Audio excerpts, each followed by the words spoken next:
తెలంగాణలో కేసీఆర్ గారు ముఖ్యమంత్రిగా ఉన్న సమయంలో విద్యుత్ కొనుగోళ్ల వ్యవహారంలో కొన్ని అవకతవకలు జరిగాయని Justice L Narasimha Reddy commission KCR గారికి నోటీసులు జారీ చేసినటువంటి నేపథ్యంలో కేసీఆర్ గారు త్వరలో అరెస్ట్ కాబోతున్నారు, ఆయన జైలుకు వెళ్ళడం ఖాయం అనేటువంటి వార్తలు ఇప్పుడు సోషల్ మీడియాలో చక్కర్లు కొడుతున్న నేపథ్యంలో ఈ అంశం మీద మనం విశ్లేషణ చేసుకునేటువంటి ప్రయత్నం చేద్దాం.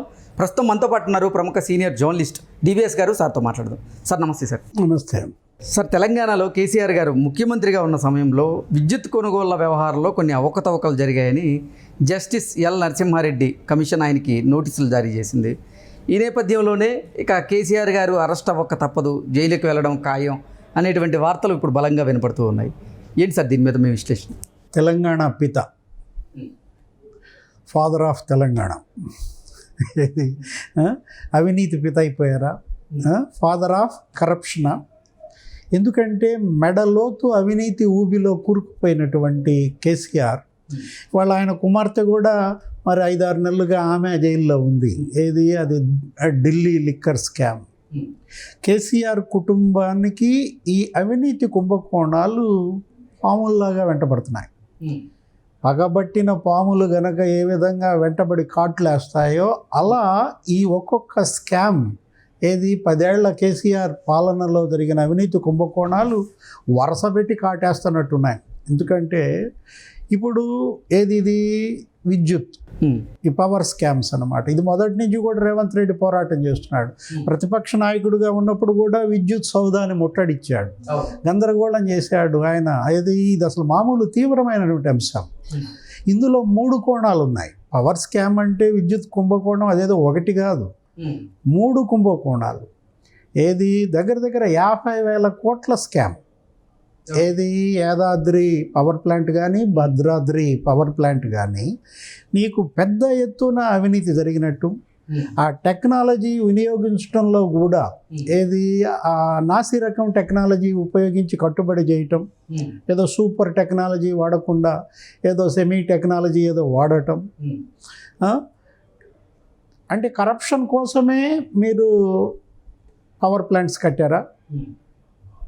అవినీతి డబ్బు కోసమే ఆ పవర్ ప్లాంట్స్ పెట్టారా, కరెంటు కోసం పెట్టారా అనేది ఇవాళ మనం ప్రజలు ప్రశ్నిస్తున్నారు.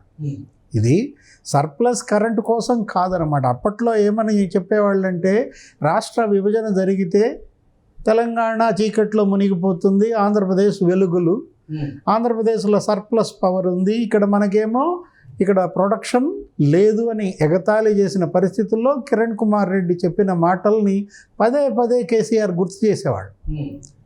ఏమని? ఇవాళ ఆంధ్రప్రదేశ్ చీకట్లో మునిగింది, మన తెలంగాణ చూసారా దగదగలు, ఎక్కడన్నా ఒక్క చోటన్నా నీకు బల్బు మాడిందా? ఎక్కడన్నా ఒక్క చోటన్నా ఒక్క పొలంలో అయినా రైతు మోటారు ఆగిందా? చూసారా? మరి నేను నిరంతర విద్యుత్ 24/7 దేశంలో ఎక్కడన్నా నిరంతర విద్యుత్ సరఫరా జరుగుతున్న రాష్ట్రం ఉందా? ఒక తెలంగాణ తప్ప. ఆ నిరంతర విద్యుత్ సంగతి దేవుడెరుగు. ఇది ఒక నిరంతర అవినీతి ప్రవాహంలా ఉంది. ఇది 24/7 కరప్షన్ లా కనపడుతోంది, 24/7 కరెంటు కాదు. ఒక్కొక్క శాఖలో జరిగినటువంటి అవకతవకలు అవినీతి బయటకు వస్తూ ఉన్నాయి. రౌండ్ ద క్లాక్ కరప్షన్ కనపడుతోంది నీకు. వీళ్ళు కాలంతో పరిగెత్తారా, కరప్షన్తో పరిగెత్తారా అనేది మనకు అర్థం కాని పరిస్థితి. ఇప్పుడు యాదాద్రి కుంభకోణం, నీకు 50,000 కోట్ల స్కామ్ అన్నాను ఆ 2 పవర్ ప్లాంట్లలోనే. అదే కాదు, ఛత్తీస్గఢ్లో పవర్ పర్చేజెస్ నీకు ఏది ఛత్తీస్గఢ్ నుంచి విద్యుత్ కొనుగోలు. కేసీఆర్ అదే అప్పుడు చెప్పాం కదా, కిరణ్ కుమార్ రెడ్డి రాష్ట్ర విభజన జరిగిన వెంటనే మనం పవర్ డెఫిసిట్లో పడటము, ఆంధ్రప్రదేశ్ మనకు కొంతకాలం పవర్ ఇచ్చింది. ఏది విభజన అప్పుడు దానికి ఇవ్వాల్సిన బిల్లులు ఇంకా ఇవ్వలేదు, అదో పెద్ద పంచాయతీ. ఆంధ్రప్రదేశ్ ఏమంటుంది, మీరు వాడుకున్న కరెంటు తాలూకు 5,000 కోట్లు మాకు కట్టాలంటుంది. తెలంగాణ ఏమంటుంది, మేము మీకు కట్టాల్సిన అవసరం లేదు, మీరే మాకు 7,000 కోట్లు కట్టాలని తెలంగాణ అంటది. ఆ మోడీ గారికి జుట్టు పీక్కున్న పని అయింది. వీళ్ళిద్దరు సెటిల్మెంట్ వల్ల కాక ఇప్పుడు 10 ఏళ్ళు గడిచిపోయింది.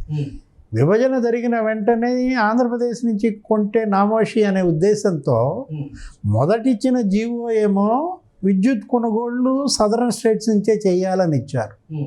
అంటే ఆంధ్రప్రదేశ్, తమిళనాడు, కర్ణాటక, కేరళ ఇక్కడే కొనాలని, ఈ కారిడార్లోనే నీకు ఈజీ అవుతుందని. ఆ ఇచ్చిన జీవోని మార్చి మళ్ళీ ఏం చేశాడు, ఇంకో జీవో ఇచ్చాడు కేసీఆర్. దక్షిణాది రాష్ట్రాల్లో కొనాల్సిన అవసరం లేదు, దేశం మొత్తం కొనొచ్చు అని ఇచ్చాడు. అంటే ఫస్ట్ జీవో ఇచ్చినప్పుడు ఈ అవినీతి ఆలోచన లేదన్నమాట. అప్పుడు పాపం చిత్తశుద్ధితోనే ఇచ్చినట్టుగా చూడాలి. రెండో జీవో అప్పటికి ఎవడో తిన్నాడు మెదడు. ఏది, నీకు బాగా విద్యుత్ కొనుగోళ్ళు అంటే ఆషామాషియా, మంచి కామధేనువు, కల్పవృక్షం, మనకి కనక వర్షం కురిపించేది విద్యుత్ కొనుగోళ్ళనో ఏదో చెప్పారు.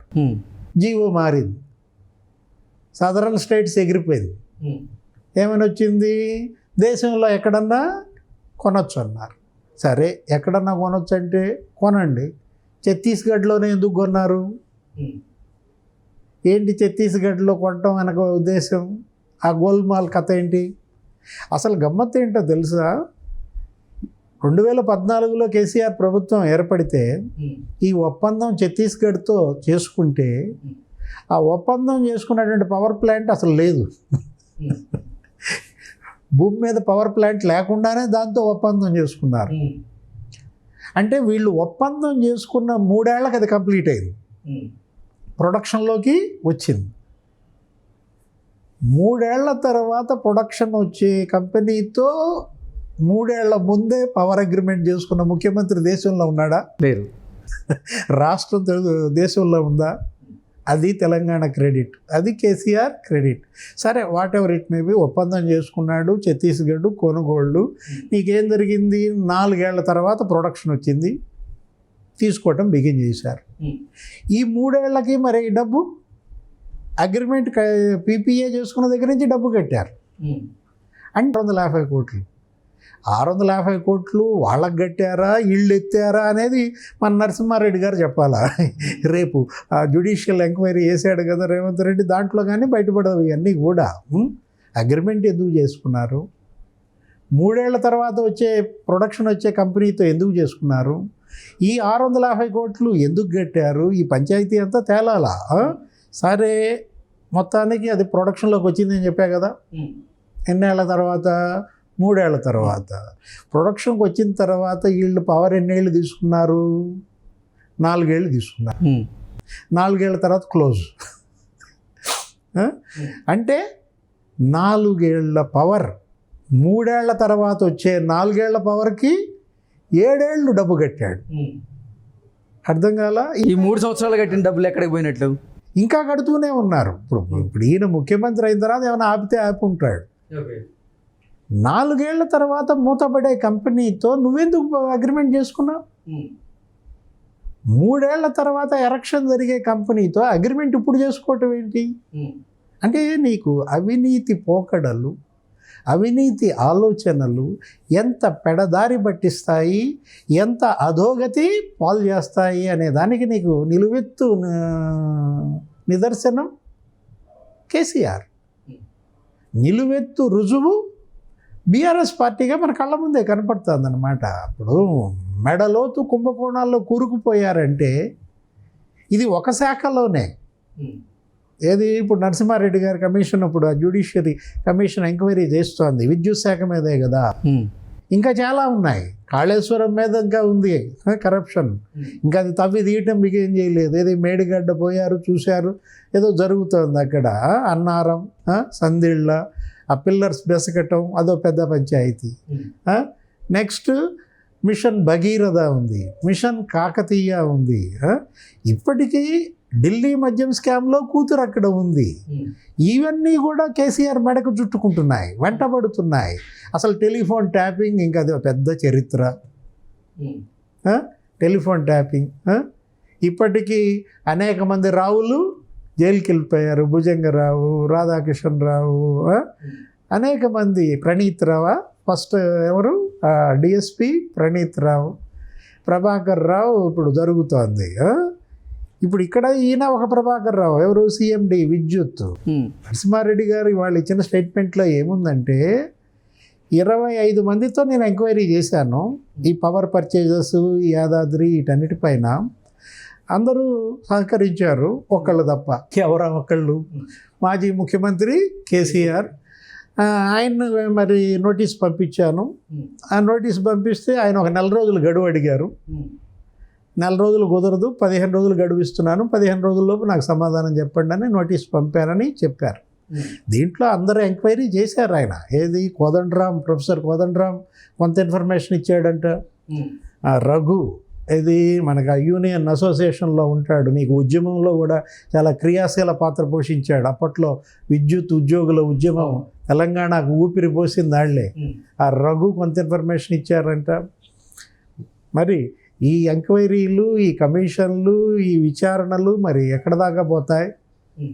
ఫాదర్ ఆఫ్ తెలంగాణ మరి నిజంగానే జైలుకి వెళ్తారా?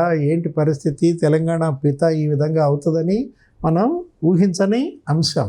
పోరాట యోధుడిగా, ఉద్యమ నాయకుడిగా కేసీఆర్ని ఒక మౌంట్ ఎవరెస్ట్గా మనం చూసాం. కానీ ఇంత అవినీతి పరుడుగా, ఇంత అక్రమార్కుడుగా వీళ్ళందరికీ ఏది కవిత, హరీష్ రావు, కేటీఆర్ ఈ అవినీతి పిలకల తండ్రిగా మొదటిసారి మనం చూస్తున్న పరిస్థితి. మౌంట్ ఎవరెస్ట్ చూసాము, మరుగుజ్జుని చూసాము, ఇంకెన్ని చూడాల్సి వస్తుందో. Okay sir, thank you so much.